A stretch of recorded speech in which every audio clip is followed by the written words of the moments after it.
মেহেরপুরে শিশু ধর্ষণ অপরাধ ট্রাইব্যুনাল স্থাপন হলেও জনবল ও এজলাস সংকটে ব্যাহত হচ্ছে বিচার কাজ। এতে ভোগান্তিতে পড়েছেন বিচার প্রার্থীরা। এছাড়া আধুনিক প্রযুক্তি ব্যবহার ও প্রয়োজনীয় প্রশিক্ষণের অভাবে ভোগান্তিতে সাধারণ মানুষ। তাই দ্রুত জনবল নিয়োগ এবং এজলাস সংকট দূর করার দাবি ভুক্তভোগীদের। প্রতিনিধি ফারুক আহমেদের প্রতিবেদন, জানাচ্ছেন ডলি বিনতে মনোয়ারা।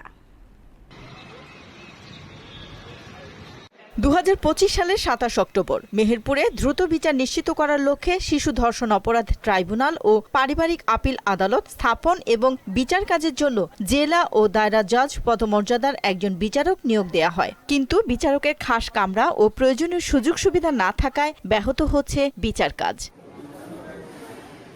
এজলাস সংকটে নারী ও শিশু নির্যাতন দমন ট্রাইব্যুনাল আদালতের কার্যক্রম শেষ হওয়ার পর একই এজলাসে শিশু ধর্ষণ অপরাধ দমন ট্রাইব্যুনালের কার্যক্রম শুরু হওয়ায় ভোগান্তিতে পড়ছেন বিচার প্রার্থীরা।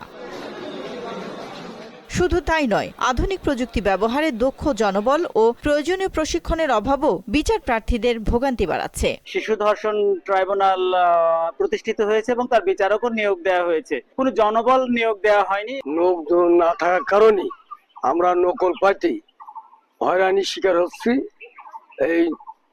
এখানে লোক সংখ্যা দিলে আমরা নকলটা পাইলে তাড়াতাড়ি আমরা সেই বিচারটা পাবো। প্রয়োজনীয় জনবল নিয়োগের পাশাপাশি দক্ষতার উন্নয়ন, অবকাঠামোগত সহায়তা ও বিচার কাজে উন্নত প্রযুক্তি ব্যবহার নিশ্চিত করা গেলে এ সমস্যার সমাধান সম্ভব বলে মনে করেন বার সভাপতি মারুফ আহমেদ বিজন।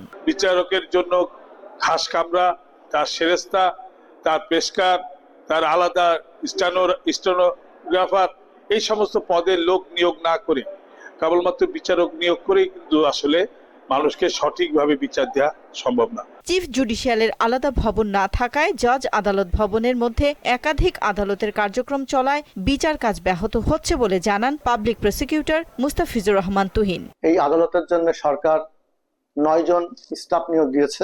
বিচারকের জন্য এজলাস খাস কামরা সিলেকশন হয়েছে এবং বিচারকের অন্যান্য সুযোগ সুবিধা দিয়ে অলরেডি বরাদ্দ হয়েছে, যেগুলো বাস্তবায়নের প্রক্রিয়াধীন। দ্রুত জনবল নিয়োগ ও এজলাস সংকট দূর হবে এমনটাই আশা ভুক্তভোগীদের।